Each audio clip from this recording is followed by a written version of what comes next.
awat minister sing akoi hapchin nabagi damakta ayaba lawruna ba chief minister Delhi gi damak manipur thado kre akoi mamang thagi tarik marida nungtilgi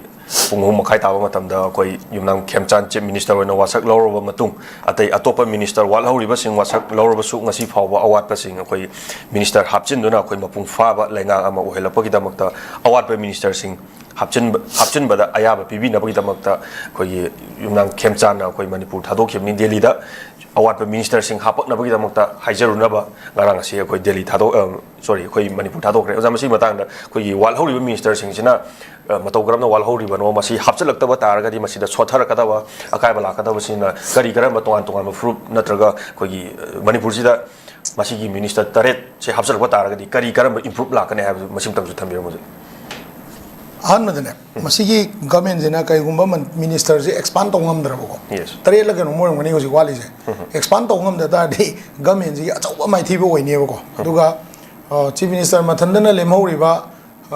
Mantri Taretsiki Pai the portfolio sing Yamaru portfolio, horticulture, agriculture, they give walks, Power Yamaru portfolio Kaliva. Sima Matandana Paiga, Chalani Haragadi, Madu Hang, Moyi Marakta, Gahani Craig Lakpay, Chansiam Wangani. Mamdi kay no aganda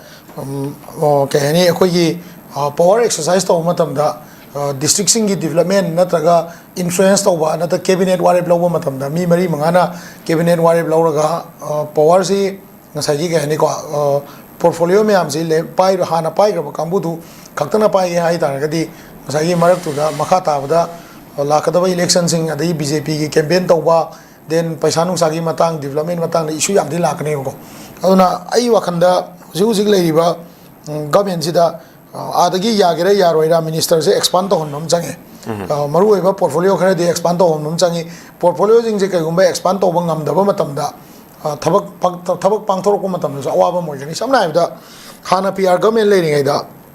leiram lambi ki phebam ga government zila akana honorable khemsan gi luching ba government zila akana leirakpa lambi gi phibam ISBT gi kari gi macha macha makoina chala ga namfuda matam jin nangnaba ena nangnaba moi gi makoi gi achievement gi wa ka tana tana ko nangnaba miyam da sinana ba ena khona bi rei ba se sigi poche koi yam kupna yengmam change ba ko se similarly ngasai gi ma mathandana loina mak to ding am dabni na ngasai gi mi lemori ba portfolio mayam se lemori ba mantri taret se da famje pahe laga moi yenthok bi bam change natragadi ai wakhanda sarkar se revolt or kado male ko revolt or kado mali aduga hojiksu masi ai personal opinion ne ko hojiksu mantri pangdragadi mantri pangane na salai ba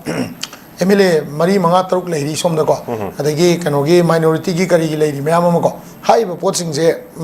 central government na yara su yara trasu oi haibam thokone kanoni ngasai national party ni haibam thokone argasu yara su yara trasu ngasi mari mangani tarani gi manungda portfolio je pithoga department sing je phasana exercise to laga lebak ki afa tabak thorum sing do tawbi bagi mathau tai na ismain thamjagi okay yamna mari chong phom dan thambir gi se koi wal hawriba minister sing hapchala pada suma tungda kari tholokani kari improve lakane habdi matang na aduga matang da lakching point na koi census